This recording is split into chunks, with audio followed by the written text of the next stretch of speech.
Hello everyone, most welcome. Today I am going to discuss about the portrait of a lady by Khushwant Singh. Most important long answer type questions, class 11th. Long answer type question, इससे पहले हमने short answer type question देखे थे और यह long answer type question है। आपका first question दिया हुआ है, क्वेश्चन को अच्छे से समझ लीजिए तो आंसर जल्दी याद हो जाएगा। मेंशन, मेंशन का मतलब क्या होता है बताइए।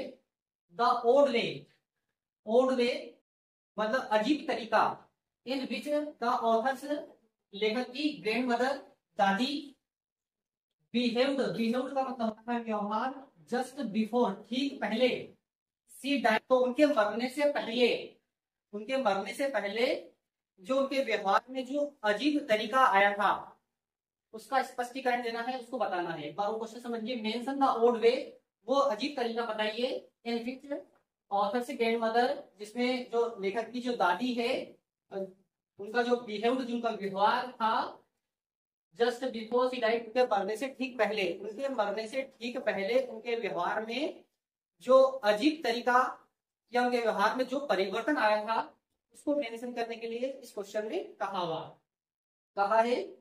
आंसर दिया हुआ है बिफोर हर डेथ। बिफोर का मतलब होता है पहले, हर डेथ उनकी मृत्यु, डेथ का मतलब होता है मृत्यु। बिफोर हर डेथ उनकी मृत्यु से पहले, द ऑथर्स ग्रैंड मदर लेखक की दादी, बिहेव्ड व्यवहार, इन ओड वे अजीब तरीका, उनके व्यवहार में जो अजीब तरीका आया था उनकी मृत्यु से पहले। किनकी मृत्यु से पहले? लेखक की जो दादी है उनकी मृत्यु से पहले उनके व्यवहार में जो अजीब तरीका आया था वो इसमें बताया है। सी डिड नॉट टॉक, उन्होंने बात नहीं की। सी डिड नॉट टॉक मतलब उन्होंने बात करना बंद कर दिया था। She did not talk to anyone, anyone का मतलब होता है किसी से भी, उन्होंने किसी से भी बात नहीं की। एंड स्टार्टेड, स्टार्टेड मतलब शुरू करना। थम्पिंग का मतलब होता है थपथपाना। द ड्रम का मतलब होता है ढोल, और उन्होंने ढोल पीटना शुरू कर दिया था, मतलब ढोल को थपथपाना शुरू कर दिया था। एंड सेंग, और उन्होंने सेंग मतलब सिंह की यहाँ पर सेकंड फॉर्म दी हुई। सेंग, सिंग, सिंग मतलब होता है गाना, सेंग मतलब गाया, और उन्होंने गाना गाना शुरू कर दिया।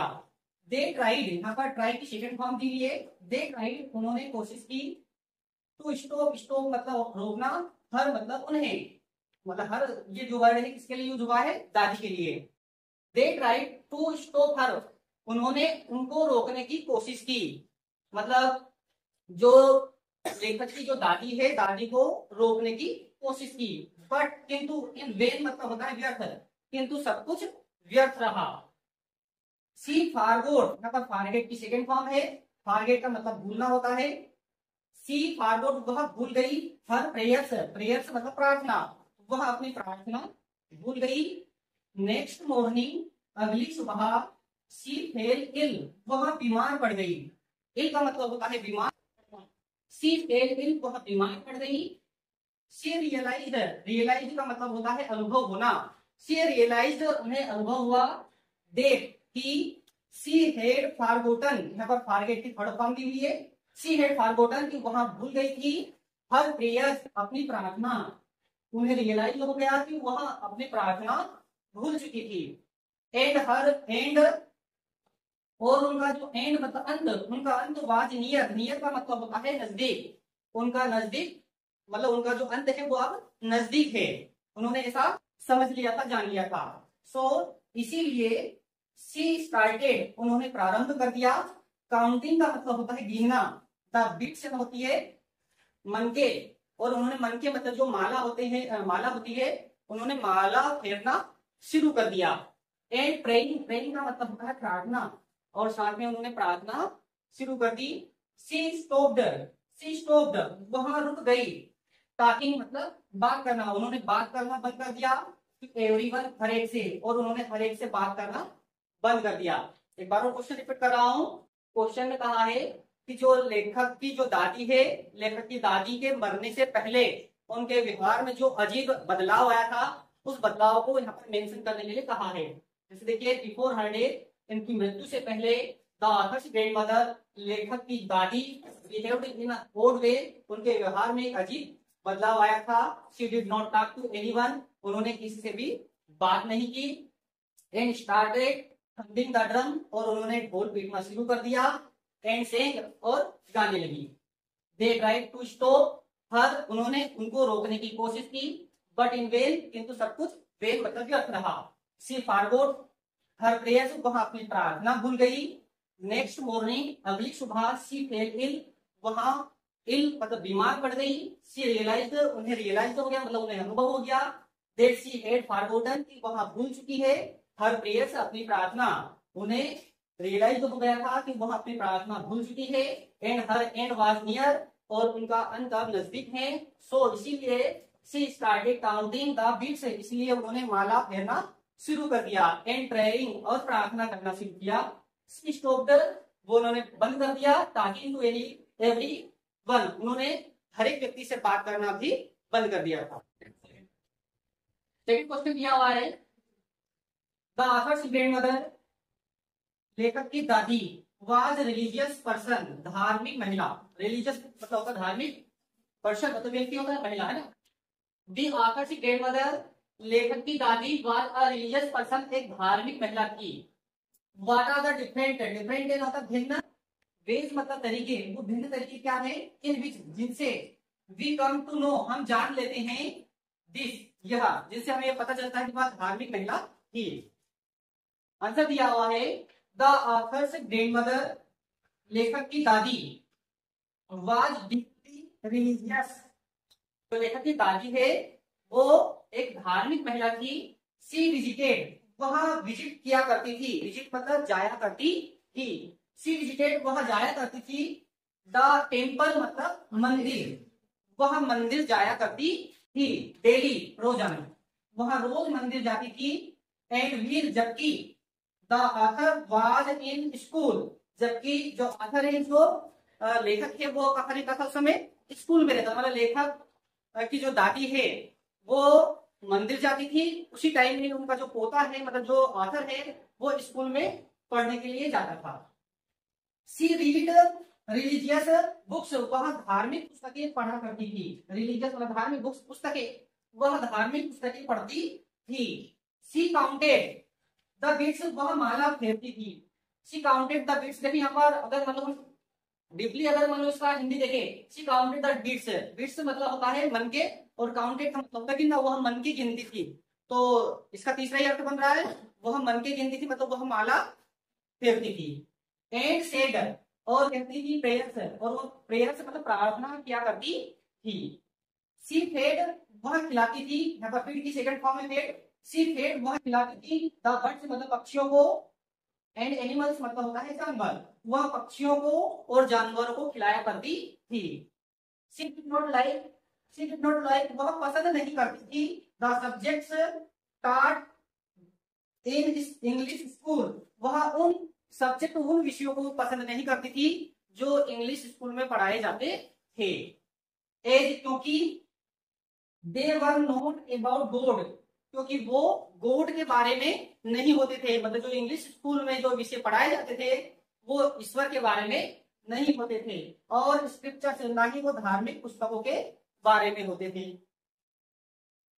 सी प्रेयर्ड, वह प्रार्थना करती थी। टिल हर लास्ट ब्रेथ, अपनी अंतिम सांस तक, ब्रेथ का मतलब होता है सांस, उन्होंने अपनी अंतिम सांस तक प्रार्थना की। तो यहाँ पर कुछ पॉइंट है जिनसे हमें पता चलता है कि जो ऑथर्स की जो ग्रैंड मदर है वो एक धार्मिक प्रवृत्ति की महिला थी, क्योंकि वह मंदिर जाती थी। जब वह अपने पोते को जब स्कूल में छोड़ने के लिए जाती थी, तो साथ में वो, वहीं पर स्कूल के पास में एक मंदिर था, तो वो अपने पोते को स्कूल में छोड़ देती थी, मंदिर चली जाती थी, और वहां पर वो क्या करती थी, रिलीजियस बुक्स पढ़ा करती थी, धार्मिक पुस्तकें पढ़ा करती थी, साथ में वो माला भी फेरती थी, प्रेयर्स भी करती थी, और पक्षियों को और जानवरों को वो मतलब दाने खिलाया करती थी। और वह उन सब्जेक्ट को पसंद नहीं करती थी जो इंग्लिश स्कूल में पढ़ाए जाते थे, क्योंकि जो सब्जेक्ट थे वो गॉड के बारे में और स्क्रिप्चर से मतलब धार्मिक पुस्तकों के बारे में नहीं होते थे। और उन्होंने अपनी अंतिम सांस तक क्या किया था, मतलब प्रेयर्ड, मतलब उन्होंने प्रार्थना की, तो उन्होंने अपनी अंतिम सांस तक प्रेयर्ड मतलब प्रार्थना की थी। तो ये जो कुछ पॉइंट है इससे पता चलता है कि लेखक की जो दादी है वो धार्मिक प्रवृत्ति की महिला थी। थर्ड क्वेश्चन दिया हुआ है, डिस्क्राइब डिस्क्राइब का मतलब होता है वर्णन करना, वर्णन कीजिए। दी एप्लीकेंस मतलब होता है बनावट, ऑफ द राइटर्स मतलब लेखक के, ग्रैंडफादर मतलब दादाजी, यहाँ पर दादाजी की बात हो रही है। ऑन द बेसिस मतलब होता है आधार पर, ऑफ हिज पोर्ट्रेट, पोर्ट्रेट के, पोर्ट्रेट मतलब होता है चित्र, चित्र के आधार पर लेखक के दादाजी की बनावट का वर्णन कीजिए। मतलब लेखक के जो दादाजी थे वो कैसे दिखाई देते थे, इसके आधार पर वर्णन करने के लिए कहा है, पोर्ट्रेट के आधार पर, एक चित्र के आधार पर। देयर वाज ए पोर्ट्रेट, एक चित्र था, देयर वाज ए पोर्ट्रेट, एक चित्र था, of the writers, writers grandfather, writers के ग्रैंडफादर का, इन द ड्राइंग रूम, कहां पर था, ड्राइंग रूम में। जो राइटर है, राइटर का जो ड्राइंग रूम था, उस ड्राइंग रूम में उनके जो ग्रैंडफादर थे, दादाजी थे, वहां पर उनका एक चित्र था। ही वोर, वियर की यहाँ पर सेकंड फॉर्म है, ही वोर उन्होंने पहना हुआ था, लूज मतलब ढीले, क्लोथ्स यानी कपड़े, उन्होंने ढीले कपड़े पहने हुए थे, एंड टर्बन, और टर्बन का मतलब होता है पगड़ी, और एक पगड़ी पहनी हुई थी। ही लुक्ड, वह दिखते थे, 100 years old, 100 years old मतलब 100 साल के, वह 100 साल के दिखाई देते थे, मतलब वह 100 वर्ष के दिखाई देते थे। I was equally difficult, I was equally difficult, difficult मतलब होता है मुश्किल या कठिन, टू बिलीव ये होता है विश्वास करना, यह विश्वास करना कठिन था, that he had a wife, कि उनकी एक वाइफ भी थी, एंड चिल्ड्रन और उनके बच्चे भी थे।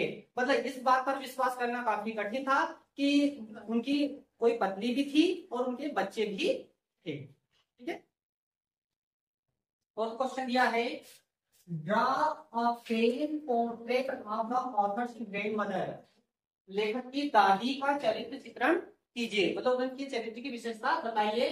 ऑन द बेसिस, बेसिस मतलब आधार पर, of the portrait of A lady, portrait मतलब चित्र, ऑफ ए लेडी मतलब ये जो लेसन का जो टाइटल है ना, पोर्ट्रेट ऑफ ए लेडी, इसके आधार पर लेखक की जो दादी है उनके चरित्र का चित्रण कीजिए।